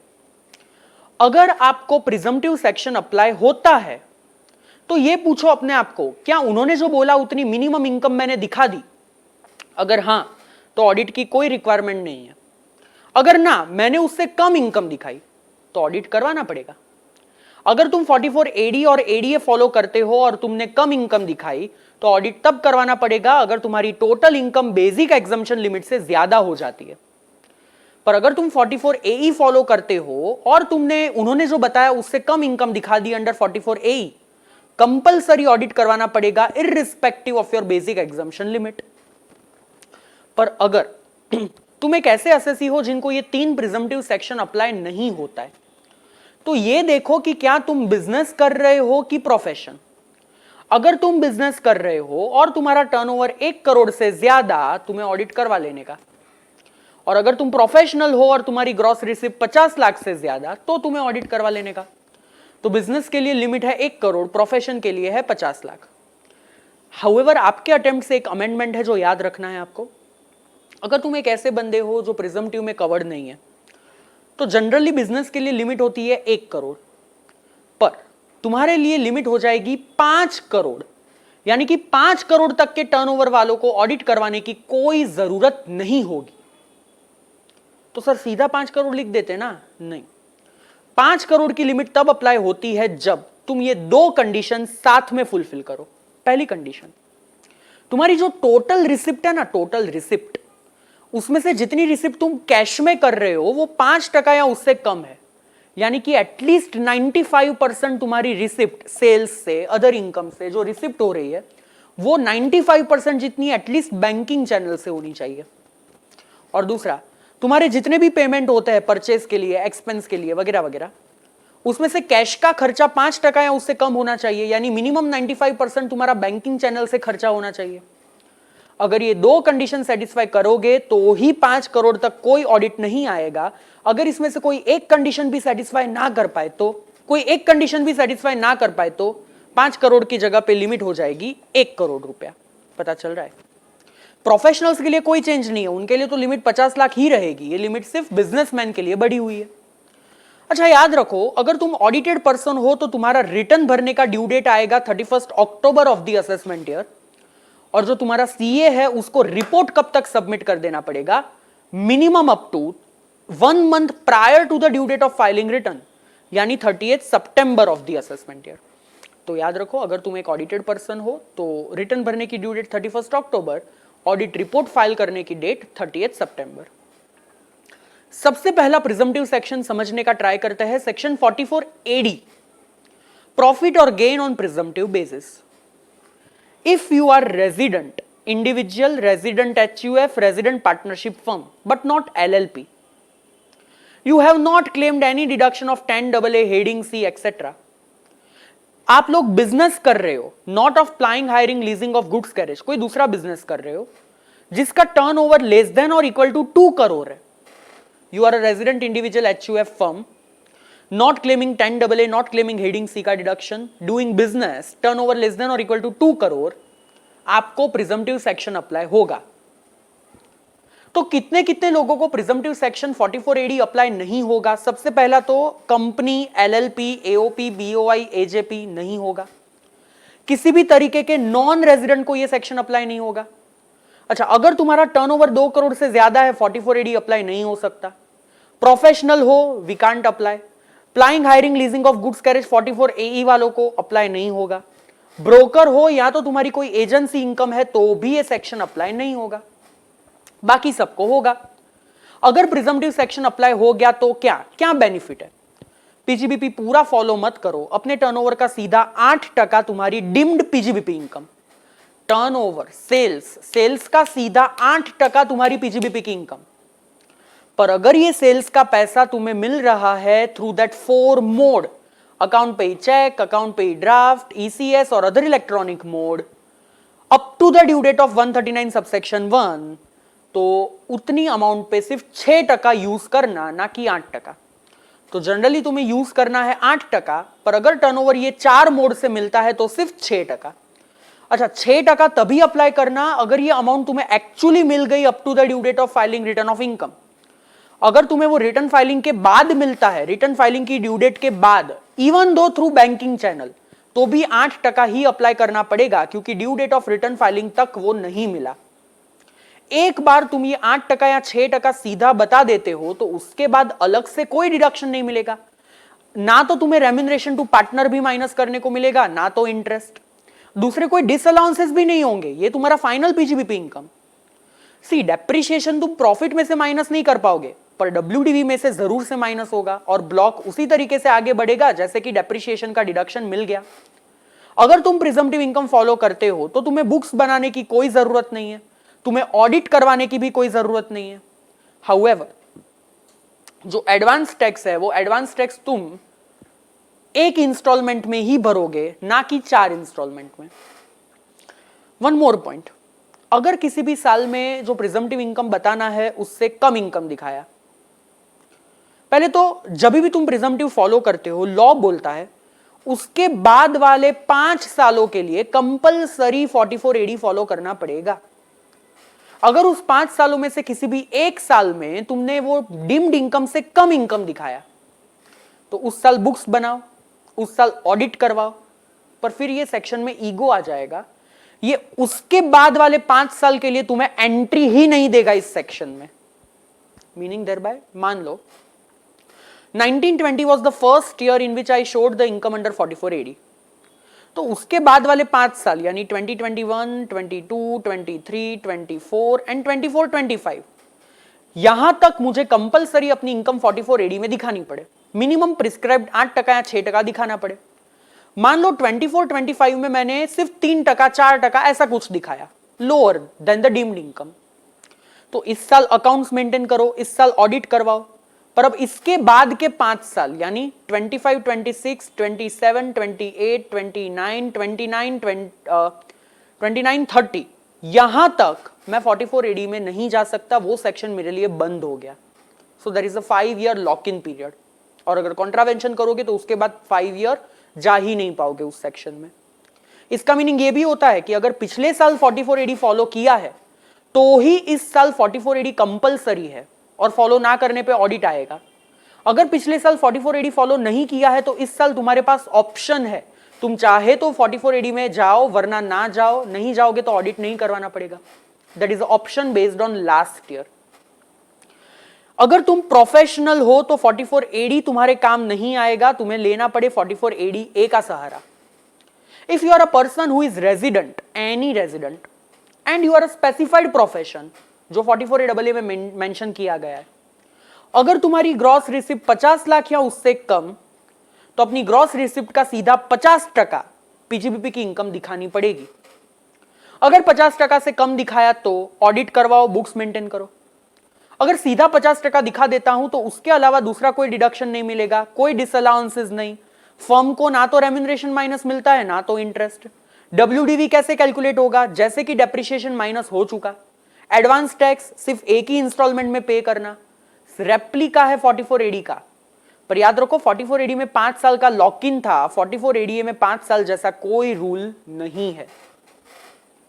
The last presumptive section 44AE, अगर तुम एक ऐसे बंदे हो who is engaged into transport business, plying, hiring, leasing of goods carriage, कोई भी पर्सन है, चाहे रेजिडेंट है कि non resident, during the entire year तुम्हारे पास 10 गुड्स व्हीकल से ज्यादा ओनरशिप नहीं है, तो तुम 44AE में प्रिजम्पटिव इनकम दिखा सकते हो। कितनी? ये देखो, तुम्हारा जो गुड्स कैरेज है वो हैवी गुड्स कैरेज है कि other than heavy. Heavy goods carriage तब बोला जाएगा जब 12 टन से ज्यादा उसका वजन है, यानी कि 12,000 किलो से ज्यादा। अगर ऐसा है तो ₹1000 पर टन पर मंथ पर व्हीकल, ये तुम्हारी इनकम हो जाएगी। फॉर एग्जाम्पल, मेरे पास 2 ट्रक है जिसका वजन है 15 टन और पूरे 12 महीने के लिए मेरे पास है, तो प्रिजम्पटिव इनकम कितना? Can I say 1000 multiply by 15 ton multiply by 12 month multiply by 2 truck, ये जो भी आएगा वो मेरा पीजीबीपी का इनकम। पर अगर लाइट गुड्स व्हीकल है तो फिक्स 7500 पर मंथ पर व्हीकल, फिर यहां पे मल्टीप्लाई बाय टन नहीं करना है, सीधा 7500 पर मंथ पर व्हीकल। और ये जो पीरियड है जो मैं मल्टीप्लाई करता हूं, मेरे एग्जांपल में मैंने 12 महीने से किया, ये देखो कितने टाइम के लिए तुम्हारी ओनरशिप है, कितने टाइम के लिए यूज किया वो मत देखो, ओनरशिप कितने पीरियड की है उससे मल्टीप्लाई करना पड़ेगा। एक बार तुमने ये प्रिजम्पटिव दिखा दिया तो तुम्हें दूसरे कोई डिडक्शन नहीं मिलेंगे, but to our surprise partnership firm को इसके अलावा रेम्यूनरेशन और इंटरेस्ट माइनस करने को मिलेगा, अनलाइक 44AD एंड 44ADA। हाँ, कोई दूसरे डिसअलाउंसेस एप्लीकेबल नहीं होंगे, बुक्स मेंटेन नहीं करनी है, ऑडिट नहीं करवाना है, WDV उसी तरीके से कैलकुलेट करो जैसे कि डेप्रिसिएशन का डिडक्शन मिल गया। एडवांस टैक्स 4 इंस्टॉलमेंट में भरना पड़ेगा, ना कि एक इंस्टॉलमेंट में। अगर कम इनकम दिखाई तो ऑडिट करवाना पड़ेगा, और इवन तो तुम्हारी total income basic exemption limit से कम है फिर भी ऑडिट करवाना पड़ेगा। यहां पे भी डिफरेंस है 44AD ADA के अंदर। देन कॉम्पोजिट इनकम, ये क्या होता है? लास्ट टॉपिक है पीजीबीपी का, कॉम्पोजिट इनकम। मान लो मैं कोई ऐसी एक्टिविटी करता हूं जिसमें एग्रीकल्चरल ऑपरेशन भी आ जाता है और बिजनेस ऑपरेशन भी आ जाता है, और ये दो ऑपरेशन करने के बाद मैं अपनी प्रोडक्ट को सेल करता हूं, तो जो नेट प्रॉफिट आएगा उसके दो हिस्से हो जाएंगे, agricultural income, PGBP income.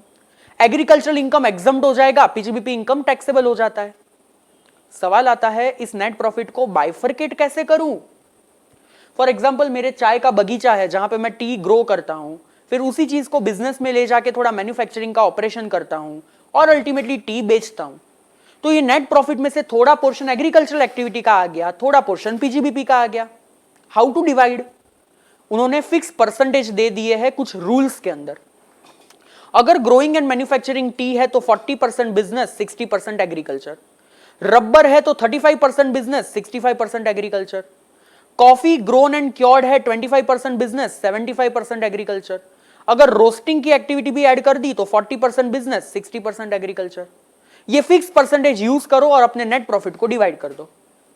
Point to be noted is, sir इसके अलावा दूसरी कोई ऐसी प्रोडक्ट हुई तो, शुगर कैन शुगर कैन का फार्मिंग करके शुगर में कन्वर्ट करता हूं और अल्टीमेटली बेचता हूं, तो एग्रीकल्चरल इनकम में पढ़ेंगे कि कैसे डिवाइड करना है। यहां पे वो चीज नहीं है। याद रखना, अगर एग्रीकल्चरल ऑपरेशन इंडिया के बाहर किया गया है तो 100% बिजनेस इनकम हो जाएगी। ये बाइफरकेट तभी करना है जब एग्रीकल्चरल इनकम इंडिया के अंदर की गई है। Are you understanding people, yes और नो? यहां तक हमने पीजीबीपी में जितना किया, let me make you very much aware and let me assure you 90% of things are covered, and on the last day again I am saying this is not sufficient, it is much more than sufficient. Thank you so much guys.